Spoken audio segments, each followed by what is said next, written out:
Oke, baik. Terima kasih Devina telah menjabarkan dengan baik dan jelas tentang dari biografinya John L. Holland, terus juga konsep teorinya, eh, isi teorinya, bahkan sampai kelebihan dan kelemahannya. Terima kasih ya. Dan eh, selanjutnya kita akan membahas tentang 6 kepribadian 6 kepribadian John N. Holland gitu kan. Karena sebelumnya mungkin tadi udah dapat sneak peeknya gitu ya dari si Putri, dari si Devina begitu kan. Kalau misalnya uh, ada 6 kepribadian menurut John L. Holland begitu kan.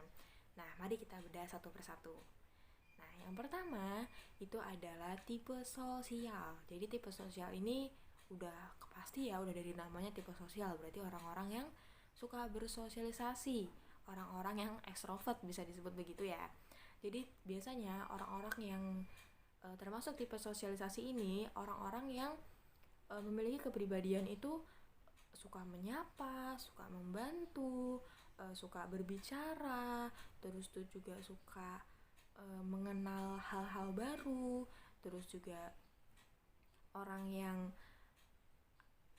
mudah bergaul, terus juga dapat berkomunikasi dengan jelas gitu secara lisan maupun tulisan ya, dan masih banyak yang lain. Pokoknya orang-orang yang suka bersosialisasi, orang-orang yang suka uh, bersinanggu apa ya, orang-orang yang suka berhubungan dengan orang gitu kan, dengan orang yang lain begitu kan.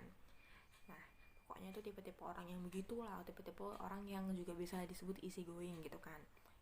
Tipe-tipe orang yang dimana aja tuh bisa gitu, kayak dimana aja tuh dapat menyesuaikan diri gitu kan, mudah bergaul gitu kan disebut.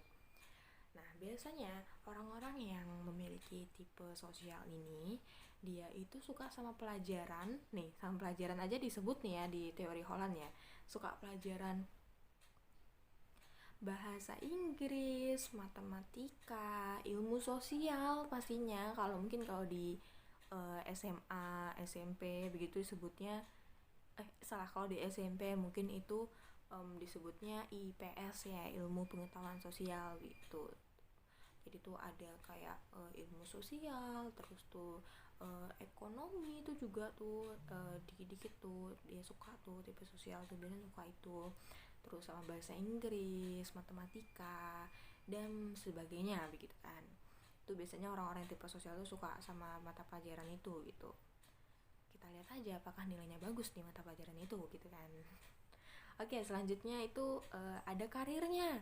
Ada karir menurut John L. Holland ini, karir yang cocok untuk tipenya gitu kan. Misalnya ini tipe sosial nih, cocoknya itu karirnya itu menjadi guru, petugas kepolisian, terus tuh juga jadi tour guide, jadi penasihat, terus juga jadi apa namanya, jadi perawat begitu kan. Pokoknya tuh orang-orang yang bekerja tuh di sekeliling orang gitu kan, juga orang yang bekerja tuh untuk orang gitu, bisa disebut gitu ya, paham gak sih? Kayak kita nih kerja, terus tuh nih banyak orang nih.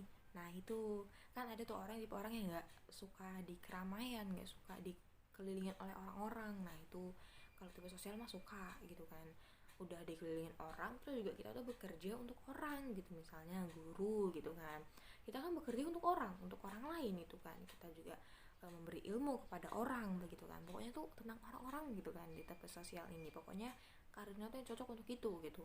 Terus juga tour guide kan nggak mungkin kerja sendirian kan, kayak menjelaskan ini adalah museum Mula Warman, berdiri sejak tahun sekian sekian sekian, didirikan karena kerajaan X gitu. Terus juga isinya tuh adalah misalnya Gucci ini memiliki sejarah, yaitu ketika Putri Y menikah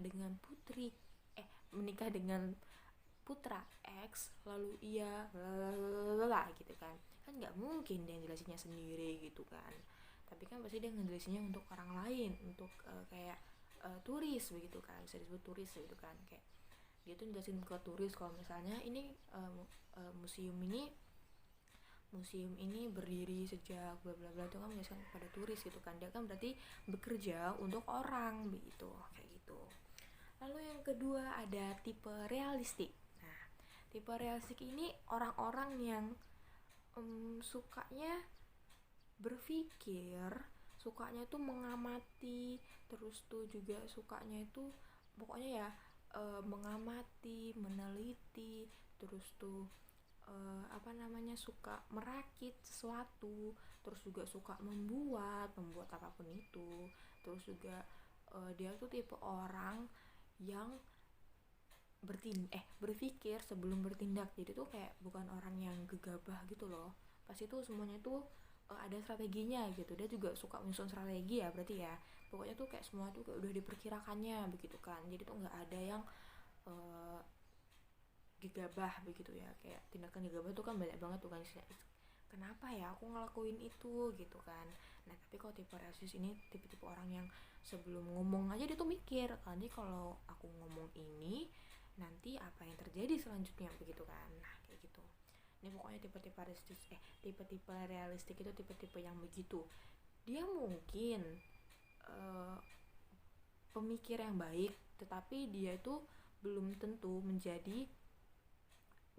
memiliki kemampuan verbal yang baik begitu kan.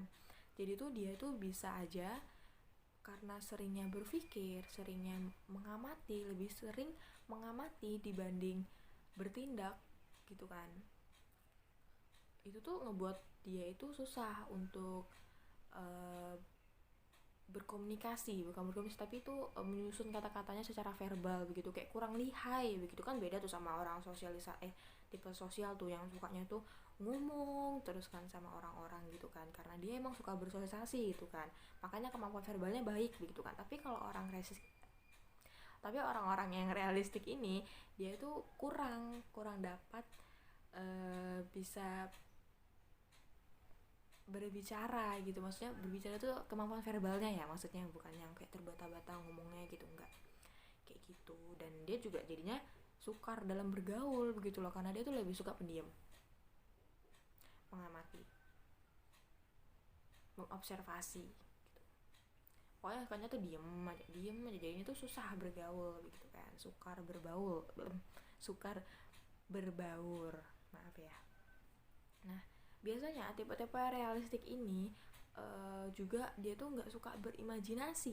Dia tuh suka berpikir tapi nggak suka berimajinasi. Jadi tuh dia tuh tipe orang yang berpikirnya tuh yang masuk akal aja deh, nggak usah yang berimajinasi begitu. Kayak gimana kalau misalnya Putri Duyung itu hidup di dunia gitu kan, apakah benar ada Putri Duyung di dunia ini begitu kan. Nah itu nggak, dia pasti nggak berpikiran tentang itu ya. Maksudnya yang kayak dongeng-dongeng gitu, karena dia berpikiran itu karena dia bisa nonton Barbie Mermaid gitu kan, film Barbie gitu kan tentang mermaid gitu. Itu enggak ya, dia itu tipe orang yang berpikirnya secara logis begitu, dia nggak suka berimajinasi. Sehingga dia itu sukanya pelajaran-pelajaran yang begitu, yang kayak bahasa Inggris, terus tuh komputer. Habis itu dia juga suka matematika, sains, terus tuh kayak kayak bisa disebut dia tuh suka workshop kalau nggak salah ya, workshop gitu. Dia tuh juga suka workshop. Nah sehingga karirnya cocok untuk memiliki orang yang tipe realistik ini, orang yang memiliki kepribadian tersebut dan menyukai pelajaran tersebut. Itu biasanya lebih cocok dalam pekerjaan seperti mekanik, seperti pilot, seperti terus tentara, seperti teknolog komputer, habis itu juga insinyur, pokoknya sebagainya begitu. Kayak gitu yang cocok karirnya untuk tipe-tipe untuk orang yang memiliki tipe realistik begitu. Oke, selanjutnya ada yang ketiga, ada tipe kepribadian konvensional gitu kan. Ini biasanya tuh tipe orang yang termasuk tipe konvensional itu adalah orang yang baik dalam menyusun kalimat gitu kan, menyusun struktur bahasanya pokoknya baik. Nah itu kenapa dia itu memiliki kemampuan verbal yang sangat bagus gitu kan, sangat maaf nah sangat bagus itu kan kemampuan verbalnya begitu. Dan dia juga selanjutnya ada yang ketiga, ada tipe konvensional. Jadi tipe konvensional ini tipe orang yang baik dalam menyusun kalimat gitu. Pokoknya tuh dalam menyusun suatu kata-kata tuh menjadi kalimat tuh yang baik, benar, pokoknya indah begitu. Pokoknya bagus banget dalam menyusun kalimat begitu kan. Tentu bukan saya, karena saya dari tadi juga terbelit-belit ngomongnya kan, kayak nggak indah gitu kalimat yang diucapkan. Jadi kalau tipe konvensional ini tipe-tipe orang yang baik dalam berbicara gitu, kayak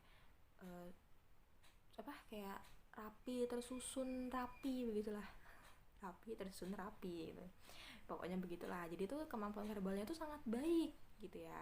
Terus dia juga senang mencatat gitu kan, senang mencatat sesuatu gitu. Misalnya nih ada PR apa aja dicatatnya satu-satu gitu, betul-betul kayak dicatat satu-satu tuh, kayak di satu notebook gitu, satu buku kecil gitu ya, notebook yang kecil aja gitu. Nah kayak dicatat hari Senin ada tugas bla bla bla, hari Selasa ada tugas bla bla bla gitu kan. Karena teman saya tuh saya amatin juga tipe orang yang konvensional gitu kan, ada teman saya gitu kan. Kalau saya mah nggak saya catat jadi satu di notebook gitu, saya tuh biasanya tuh saya lipet aja. Oh ini PR nih, lipet gitu, ini PR lipet gitu, nanti kan dilihat ada lipetan kah enggak gitu. Nah kalau dia nih di satu notebook gitu udah rapi, jadi tuh kalau sekali lihat buka tuh oh iya ada PR nih, ini gitu kan gitu. Pokoknya tuh orangnya tuh rapi gitu kan, tersusun rapi begitulah. Terus dia juga menyukai angka gitu. Jadi tuh kok misalnya orang-orang tuh nggak suka angka kan, malasnya aku nih pelajaran matematika kan gitu kan, kayak pokoknya itu bukan matematika yang dasar gitu. Kalau matematika dasar kan kayak pertambahan, perkalian, terus kayak pengurangan, itu kan dasar banget ya, yang kayak nggak perlu nyari x, nggak perlu yang diketahuinya xy, rumusnya yang dipakai x d x ngomong apa sih, pokoknya gitulah. Pokoknya yang matematika simple gitu kan. Pokoknya tuh matematikanya tuh yang sederhana tuh bukan, dia tuh mah sukanya tuh yang suka angka tuh, yang biasanya matematikanya tuh tingkat tinggi sudah, kayak statistika tuh udah gitu kan, ke atas lagi sudah kayak gitu. Pokoknya tuh dia tuh suka banget sama angka gitu kan.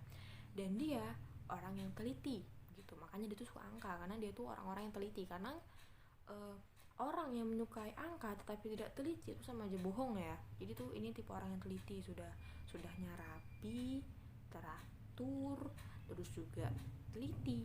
Waduh, sangat komunikasi yang baik, sangat kombinasi yang baik ya.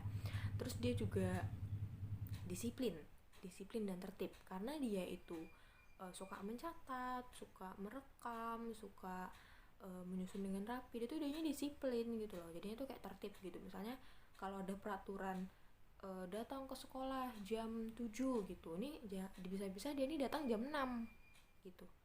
Iya, bisa-bisa dia datang jam 6, saking tertibnya tuh. Pokoknya gitulah. Pokoknya tuh udah tertib, udahnya dia tertib, udahnya dia disiplin gitu loh. Jadi tuh kayak ngelanggar peraturan tuh kayak aduh bukan deh. Pokoknya tuh kalau misalnya di upacara tuh, misalnya ada upacara nih, di barisan ini ada kan barisan orang-orang yang telat gitu kan. Pokoknya tuh kita bisa jamin bahwa dia bukan orang yang tipe konvensional, kecuali ada alasan mendadak gitu kan. Misalnya ada kecelakaan kah, ada apa gitu kan, tuh mungkin aja ya. Tapi kalau misalnya hari-hari biasa tenang gini, gak mungkin banget tipe konvensional yang ada berdiri di barisan sendiri saat upacara tuh, gak mungkin. Oke. Jadi tipe konvensional ini lebih suka bekerja sendiri juga ya dibanding kelompok. Dia tuh lebih suka bekerja sendiri karena dia mempercayai bahwa dirinya tuh mampu untuk mengerjakan tugas yang telah diberikannya gitu kan.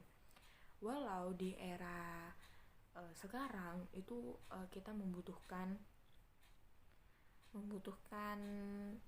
4C, 4C yaitu communication, creativity, terus tuh juga yang ketiganya ada collaboration-nya. Nah, ini kita bahas yang ketiga aja ya.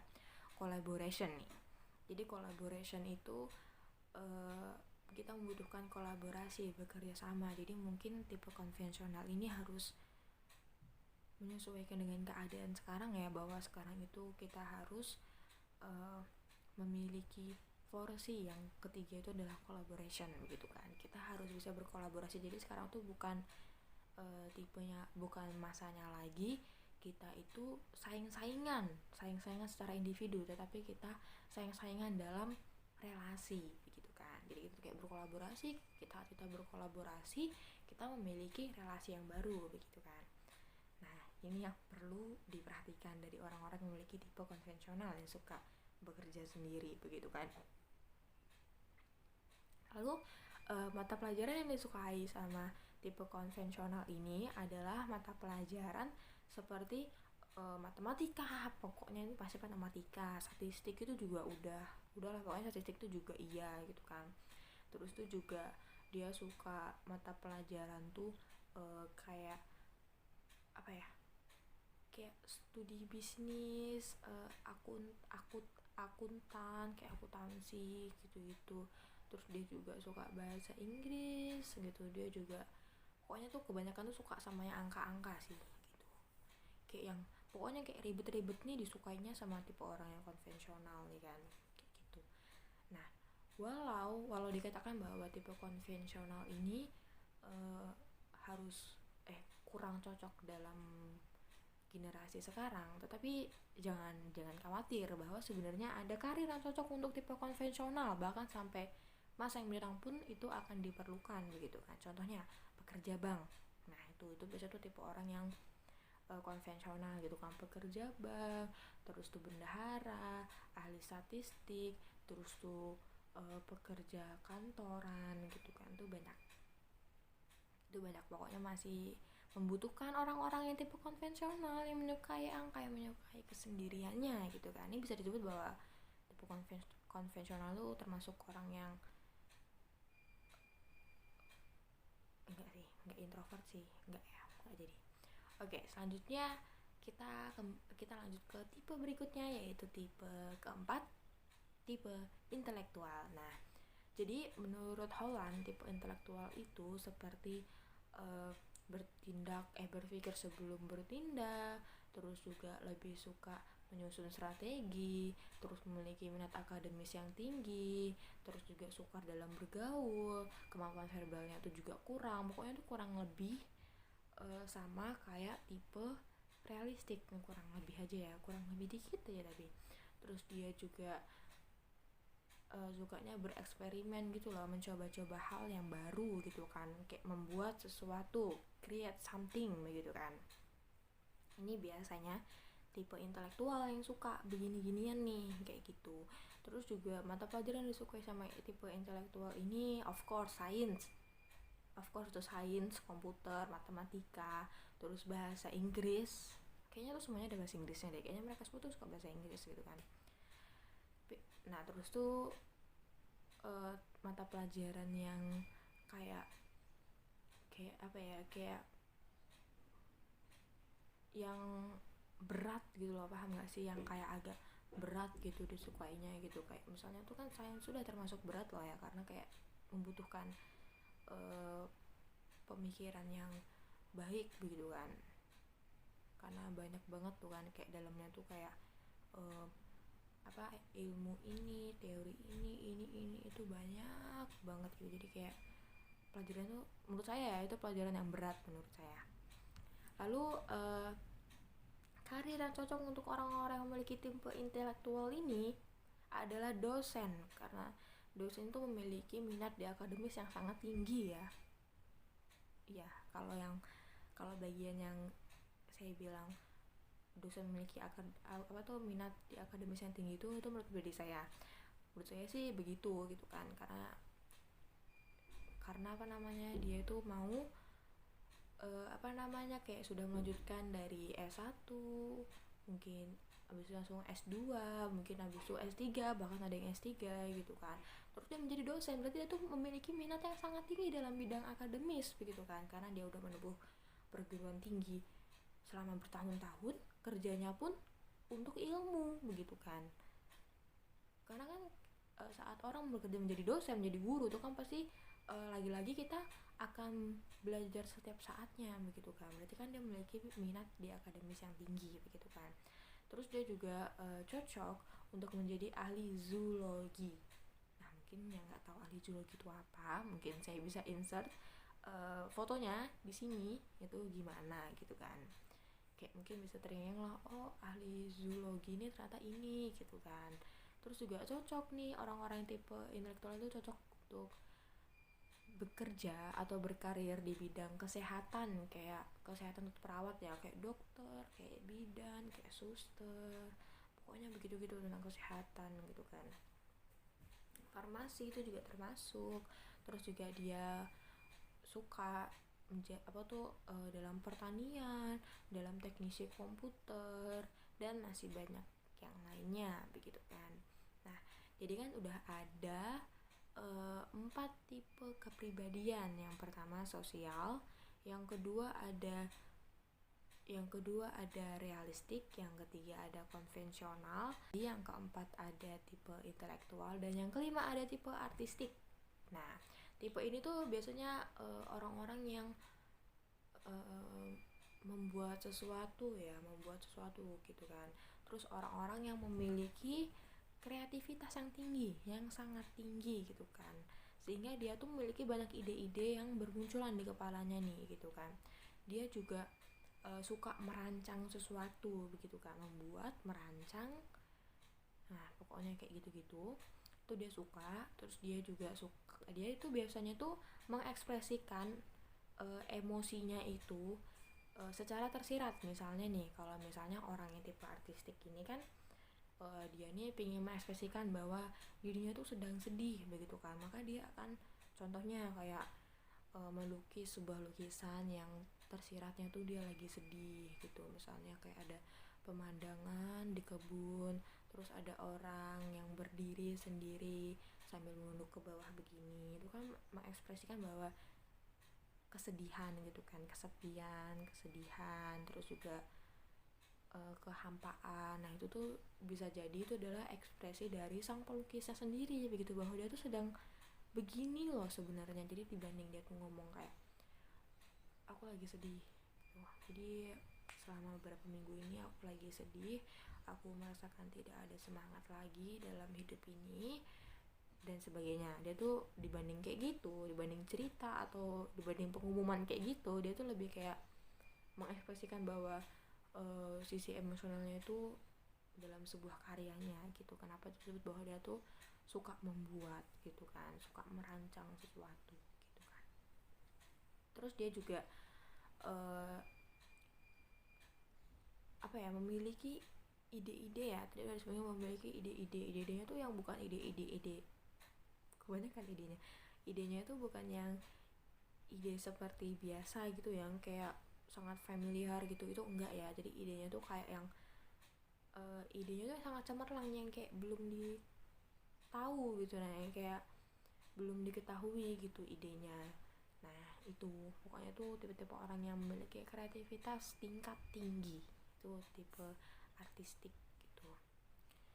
Dan biasanya tipe artistik ini dia tuh nggak suka hal-hal yang umum.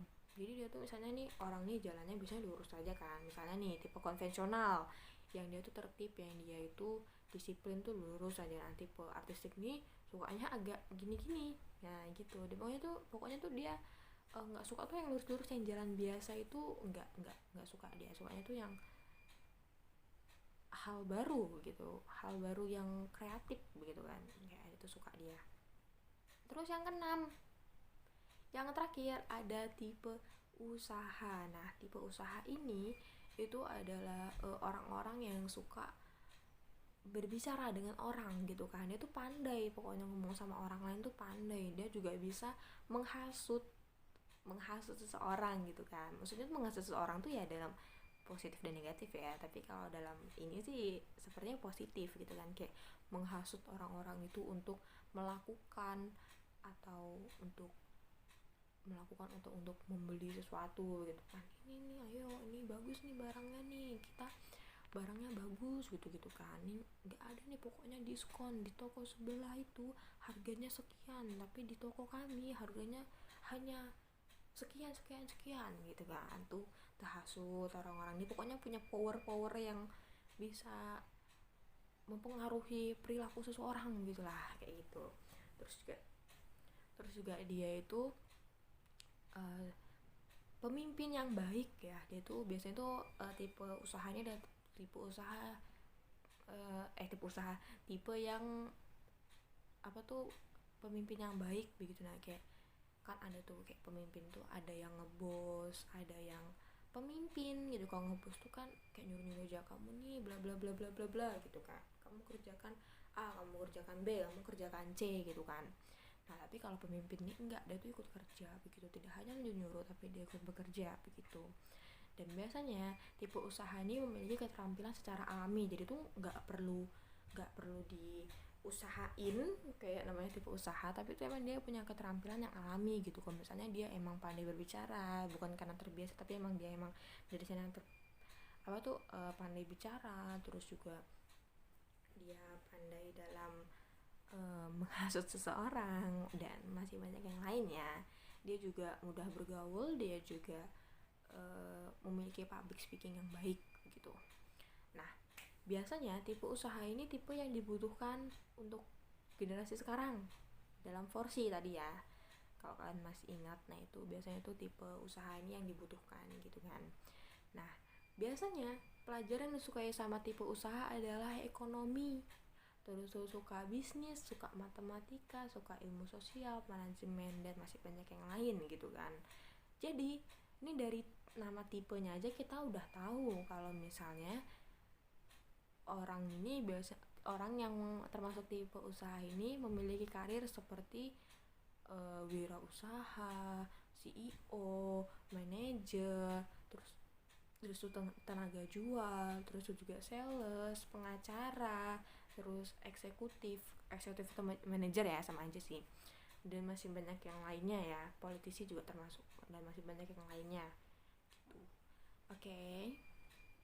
Nah, setelah mendengar keenam kepribadian menurut teori John L. Holland, atau yang disebut biasanya Holland, itu udah terbayang nggak kalau misalnya kalian tuh tipe yang mana begitu kan? Apakah kalian tipe artistik, tipe tipe sosial, tipe usaha, atau tipe apa begitu kan? Kalau ini nih sangat membantu ya untuk kalian yang tidak tahu sebenarnya kalian tuh mau jadi apa ke depannya gitu kan, karena kalian bisa melihat kepribadian kalian tuh lebih condong ke tipe yang mana begitu kan. Misalnya kalian nih orang yang sukanya bersosialisasi, kalian ini orang suka membantu, kalian ini sukanya orang-orang yang menyapa orang duluan gitu kan. Terus juga suka pokoknya tuh pingin bekerja di sekitaran orang-orang begitu kan. Nah, itu mungkin kan tipe sosial yang bisa bekerja dalam bisa bekerja dalam tenaga petugas kepolisian, bisa belajar sebagai guru, bisa belajar sebagai relawan, belajar bekerja secara relawan gitu. Pokoknya tuh banyak, jadi tuh kalian tuh kuncinya adalah mengetahui diri kalian sendiri, lalu kalian melihat kalian condong kemana dan apa karir yang disarankan gitu kan, kayak gitu. Nah, saya pribadi sih setelah saya mengetahui tipe-tipe kepribadian Holland ini yang ada 6 ini, saya termasuk tipe sosial dan tipe usaha. Nah, kalau Devina gimana? Kamu tipe apa gitu kan? Kalau saya termasuk ke dalam tipe sosial dan tipe interistik. Oke, baik. Aku sih juga mikirnya kamu termasuk tipe itu ya, Put ya. Kayak ya Devina ya, karena kayak kamu tuh ya gitu banget, pokoknya kamu tuh ya udah tipe itu, dua tipe itu gitu kan. Oke, kita langsung lanjut ke materi berikutnya, yaitu materi implikasi dari teori John L. Holland ini. Nah, biasanya teori John L. Holland ini dipakai untuk bimbingan konseling konseling karir begitu kan. Misalnya nih biasanya tuh dipakai tuh dalam bimbingan konseling karir yang misalnya orang-orang tuh datang terus untuk berkonsultasi karirnya, bagaimana cocoknya karirnya itu. Nah, ini biasanya teori ini dipakai gitu kan. Jadi cukup mengembangkan struktur kognitif atau kerangka kerja untuk melihat diri mereka, dan pekerjaan sangat membantu banyak orang gitu kan. Nah, beberapa konselor karir mengatur dan mereferensikan karir mereferensikan karir dan informasi pekerjaan mereka sesuai dengan jenis keenam kepribadian John L. Holland gitu kan. Nah, jadi tuh ini memudahkan untuk proses matching interest and environment gitu. Jadi pokoknya implikasi teori John L. Holland ini dipakai itu untuk bimbingan konseling karir gitu kan. Nah, saya pribadi sih pernah waktu dulu tuh lagi masuk SMA terus dites tes minat dan bakat. Tapi tuh di tes minat dan bakat itu ada tulisannya karir yang cocok begitu. Jadi tuh mungkin bisa saja yang saya ikut tes ini, yang saya mengikuti tes ini tuh itu juga menerapkan 6 tipe kepribadian menurut John L. Holland gitu kan. Kayak gitu. Mungkin saja, kita kan tidak tahu begitu kan.